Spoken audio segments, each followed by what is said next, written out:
Kasia Kozak. Thank you so much for joining us for my Kasia's Voice. Today, I would love to introduce you to my very good friend, Robyn Shreiber, who is a fabulous businesswoman, incredible dancer, and just awesome mom. And more importantly, my friend. So thank you so much, Robyn, for joining me. You're very welcome. Hi, everyone, and happy Friday. And I hope everyone is extremely healthy and safe and happy and calm. That's the thing. We are, we're doing this to kind of inspire all of you, to stay connected, to feel like life still goes on. We can still be connected. We can still talk to people we like, and sharing with you a little bit more than, sometimes we have time in regular life, right? Because life is so exactly it's a hi, bye, and everybody just kind of, waving from far. And now we have a little extra time, so we could actually share who we are, what we do, how we relate to one another. So I'm so glad that my busy Robyn, and trust me, she's one of the biggest women I know, has time for me. So I'm thankful for the quarantine because I get to have half an hour of her time. I know this is the first time I was telling friends it's the first time, my son just turned 30, and I think it's the first time since his birth that I haven't traveled in 4 months. I mean, I was home for 4 months with him when he was born, and this is like the longest I've gone, I think, without business travel or dance travel, but now it's just been about a month, but still. It's so long, right? Yeah. Yes. But it's kind of nice. It's kind of nice. Absolutely. That's the same experience that I like. Sometimes I feel guilty saying this to my friends when they ask me, how are you doing? I'm like, yeah, I kind of secretly enjoy this because just like you, we travel all the time. Right. We have this like your house is fabulous. I mean, her house is just absolutely stunning. We don't get to enjoy it because we're on a go, right? Your son, your is Maxwell, and we don't get to see each other because we're busy. So now the world is giving us time, right, to enjoy each other. So that's so awesome. Yeah, there's been definitely, I mean, there's so much horrible, traumatic, terrible outcomes of this crisis and pandemic. And it's just, my heart goes out to everyone, everywhere. And also my grateful, thanks to all the medical field, et cetera, and even just people in the supermarket and anyone that's on the first responders and anyone that's currently working out there. Yes. On the flip side, and in a very contradictory way, there have been some silver linings. And so what you just said, and I've heard your prior Kasia voice, there is definitely like a little bit more time to connect with some people if you can make the time. I mean, I know personally, I've been like trying to reach out to old friends, East Coast friends, a lot of old people, old as in former, friends, just friends that I don't normally keep up with on a weekly or monthly basis, just checking in on people.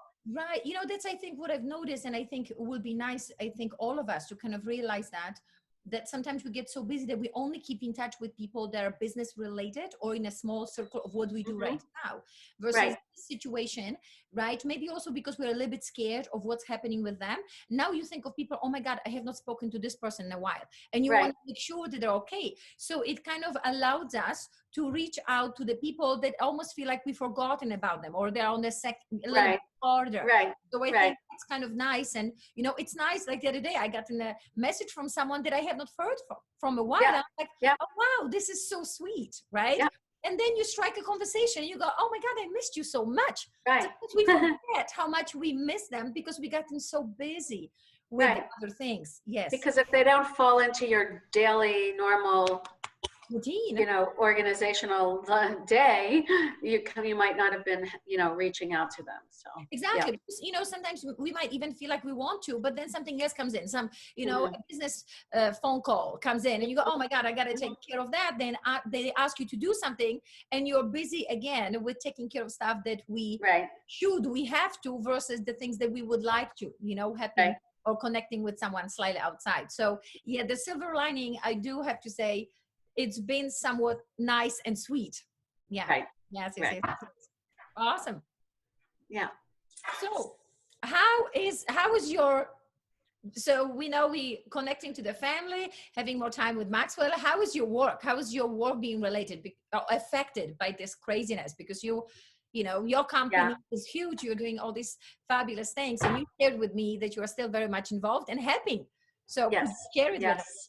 Yes. So that's been a very, very stressful question. Thank God, and thankfully J&J Snack Foods is fine. We are extremely blessed that we have many products that are in the supermarkets where people are going to. But on the flip side, we also, well, we're selling extremely fine in the supermarkets, and we're also dealing with many healthcare workers and school districts. Even though school is closed, as everyone knows, school children still are eating, and we're very much a part of those programs. So that all has been great. And also getting very involved with FEMA, getting very involved with the healthcare and the hospitals. So that's a general answer for the company. My personal world of the company, my role is restaurant chains. So that's been extremely different, I will say. I'll use the word different. It's been very dynamic in a sense of not dynamic. I mean, it's been basically closed off since middle of March. So I've been struggling with, you know, how do we transfer from sit-down restaurants to all this takeout food and delivery? And is there anything we can be doing from an actual production standpoint? We've looked at a lot of our products, and we're wrapping them differently. We're offering them differently. We're really, so all of that has led to many conference calls and many urgent calls and many crises. I mean, not crises, but internal development of our company. You know, and I think lots of time, you know, when I speak to my friends, that's a very common thing. We are not doing what we have been doing it in the past, right? Lots of us that are within the company, like yourself, or, you know, as dancers who are self-employed, now we're trying to brainstorm, okay, what's another way of delivering our products, right? What's another way of creating the reality for us right now, and also in a time to come, right? Once this passes, as much as we like to talk, are we going to go back to normal? The normal, it's going to be very normal, very different than very different. The normal that we know, right? So now I think doing the brainstorming and doing the meetings and trying to figure out what's the normal going to be? What's the life? How are we going to move forward? Because of course, people are going to be scared, all of us, right? There's unknown.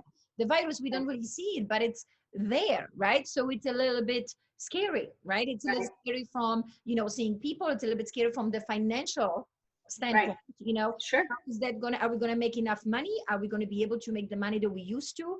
You know, what are the consumers going to do, right? But now you're sharing that you guys are doing such a fabulous job, and thank you so much for taking care of us, the people who need the product, right? So fortunate that there is no shortage, right? That you can go to the store and you don't feel like the first week, I think, the shelves are empty, right? We're all thinking, oh my God, there's not enough of stuff. Now it seems like thanks to your company and people like you, we feel we are taken care of, right? Now, of course, the worry, are we going to have enough money to buy these products, right? But at least we know that we're not going to be hungry, right? Oh my God, I remember being, you know, communist country. I was just a girl.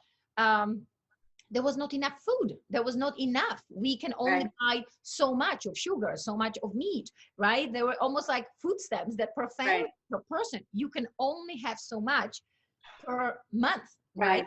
So we're fortunate that we're not there. And so thank you so much for being a big part of this. You know, that's so fabulous.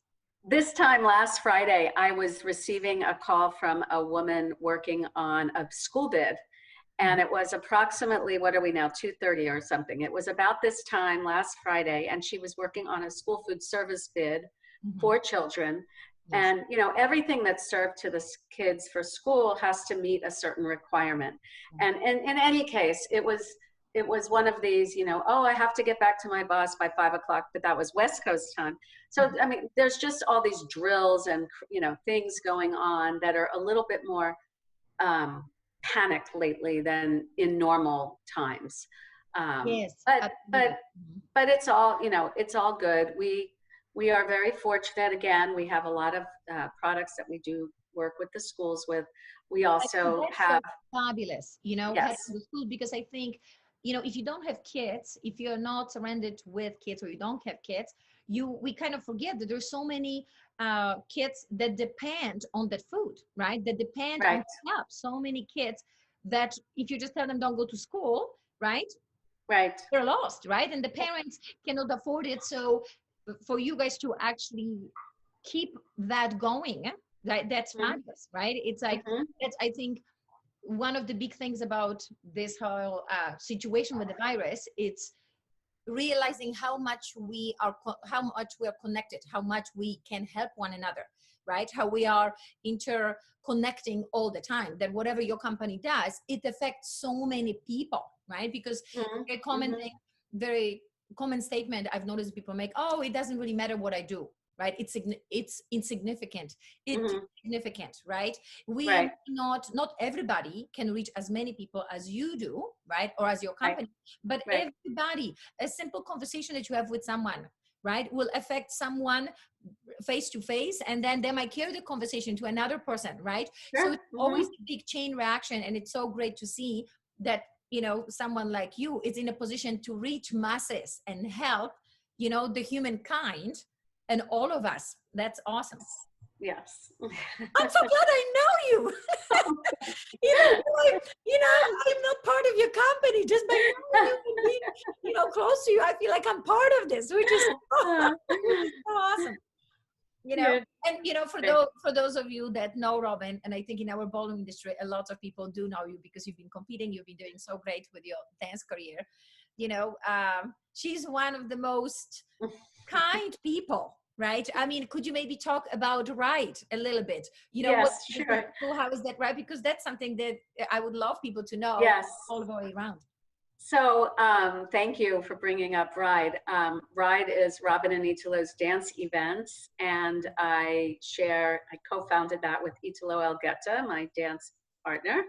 And you know, many people might know that our Dance to End Hunger event was scheduled for March 21st, which we canceled early March. We were one of the first people, I mean, not first, but we were canceling probably like right after New York Dance Festival. We were canceling, and a lot of my friends from the East Coast and even some of my family were like, "Why are you canceling?" You know, it was really very early on in the virus, kind of Yes, I remember the having PR, if you will, or the knowledge of the virus. correct. And we were very smart to do it earlier, you know, than later.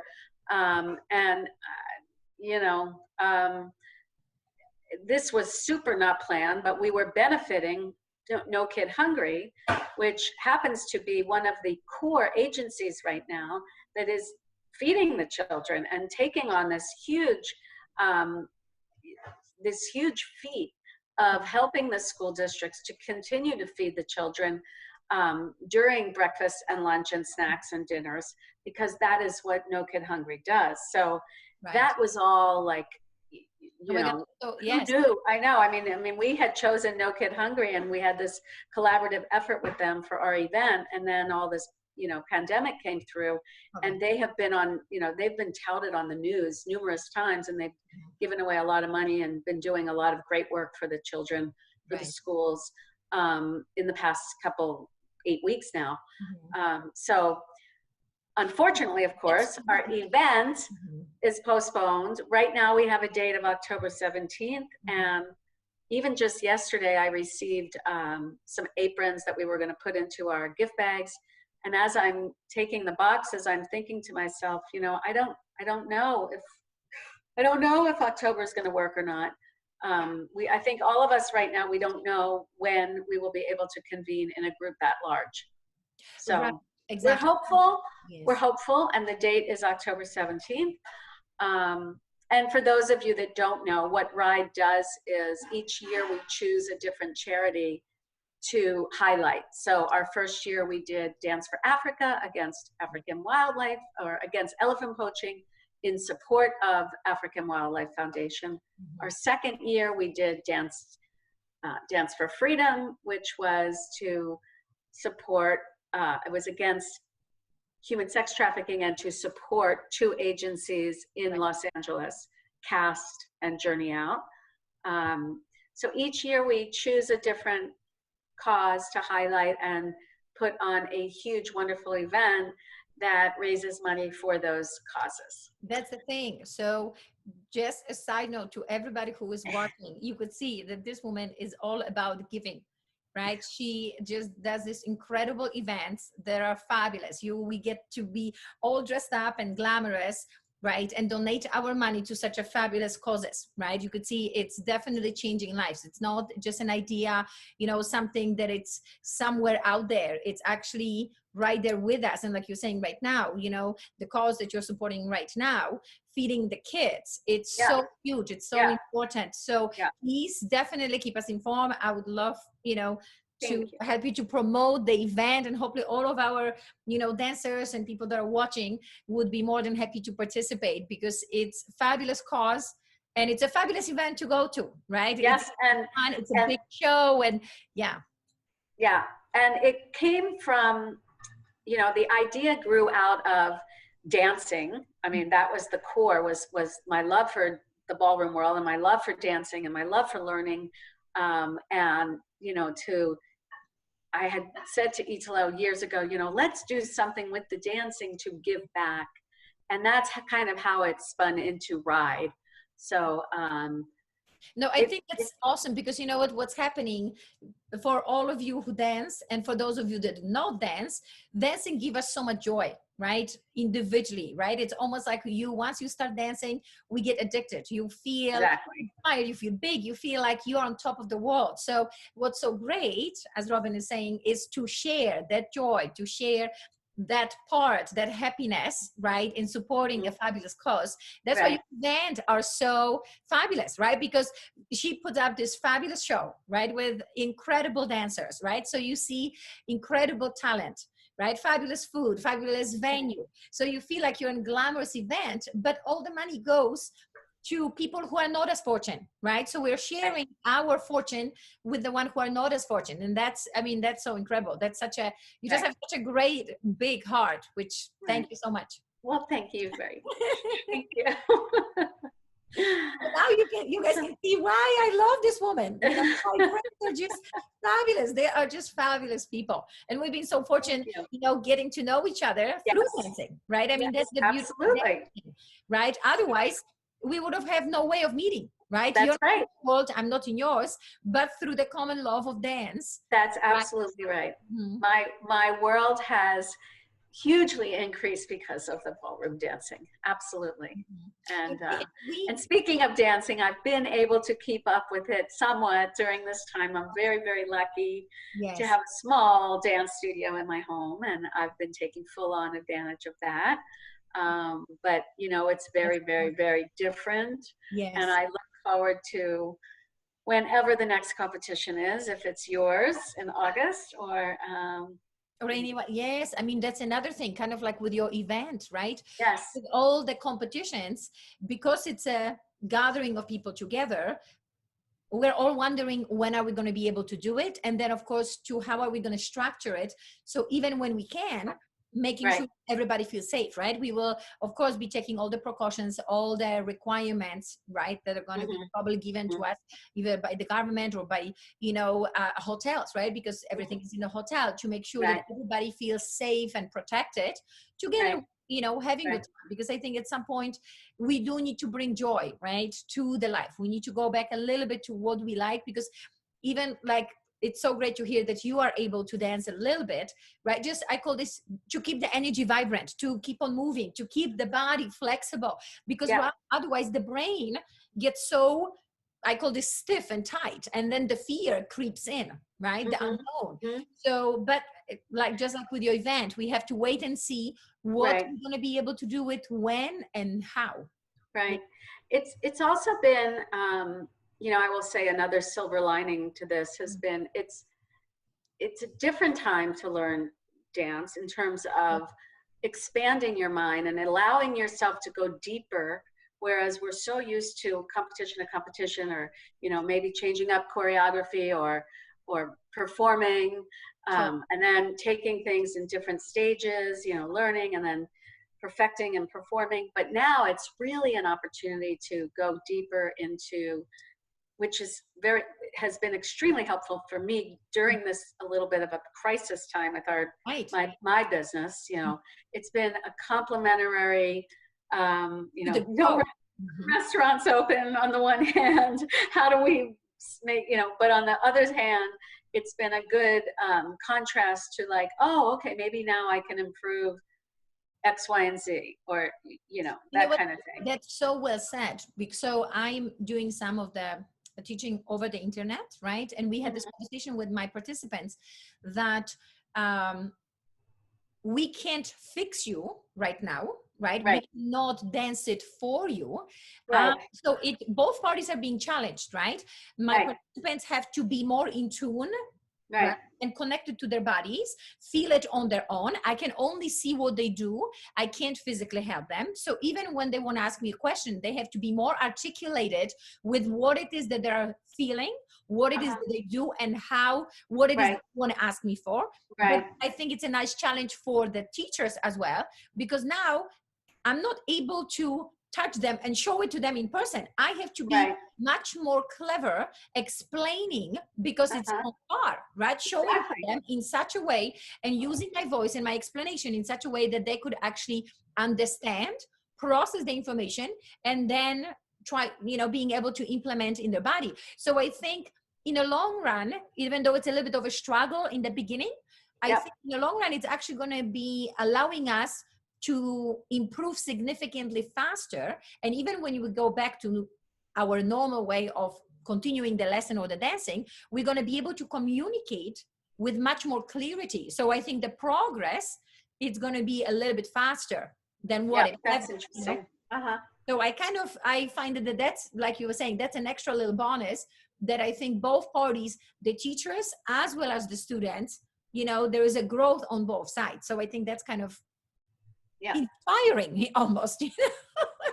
Even though it's challenging, right? It's challenging. It's almost like we're balancing, you know, the good with the bad. This is good, this is bad, right? And it's like, and you're always trying to look for the good, right? Like silver lining. What are the good things? So you stay positive, connected, and somewhat happy, even though those are somewhat uncertain times. Yeah. Right.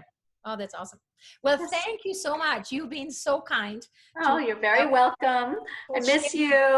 I miss you too. I mean, I cannot wait until I can be in person and we can hug each other. So at the end of my talk, we have to bust a fun move. I'm so excited. Thank you, my darling.